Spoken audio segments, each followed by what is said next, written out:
Je suis particulièrement heureuse de vous présenter ce film-là, puisque, d'une certaine manière, vous allez vivre quelque chose qui est bien plus qu'un film, puisque moi je dis à tout le monde que je croise dans les couloirs depuis le début du festival, c'est le film culte à ne pas rater, et c'est véritablement un film culte.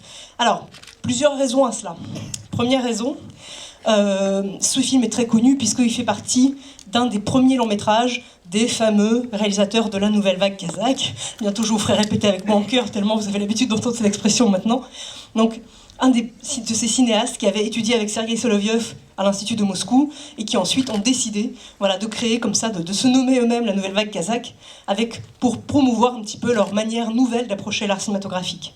Alors vous avez déjà tous repéré évidemment un petit peu certains paramètres, c'est-à-dire que des fois il faut accepter de se laisser amener, vous n'allez pas toujours très bien comprendre comment va se développer le récit, mais vous inquiétez pas, tout finit par se mettre à sa place.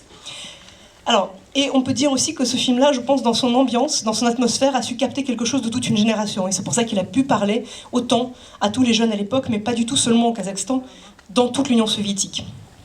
Autre raison, et pas des moindres, c'est l'acteur principal. L'acteur principal, un certain Tsoï, c'était, si vous voulez, la star de la chanson la plus populaire à l'époque. Mais c'était pas un chanteur pop, c'était vraiment plutôt un chanteur, alors je sais pas si je peux dire rock. Vous écouterez un petit peu puisque c'est évidemment lui qui fait la bande-son du film. Donc dès les premières secondes, vous allez entendre les mélodies chantées par lui. Mais en tout cas, c'était une star ultime et comme par hasard, grand cinéphile qu'il était, son groupe s'appelait Kino, ce qui veut dire cinéma. Voilà. Donc ça, c'est évidemment l'autre raison pour laquelle le film est devenu une espèce d'objet cinématographique absolument culte, qui fait que je pense qu'on ne pouvait pas trouver à l'époque un seul adolescent en Union soviétique qui n'ait pas vu le film.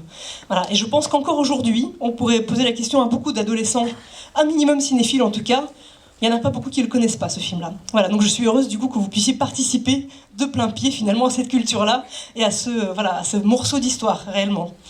Autre grand plaisir, c'est que Rachid Noumanoff va être avec nous. Il n'est pas avec nous en ce moment, mais il est déjà à Vesoul, normalement depuis 5 minutes, puisque son train vient d'arriver et normalement il a déjà posé le pied sur la terre vésulienne. Donc il sera avec nous pour la discussion à la fin du film. Donc ne partez pas, restez discuter un petit peu avec lui. Voilà, je pense qu'il aura des choses passionnantes à vous dire sur le film. Bonne projection.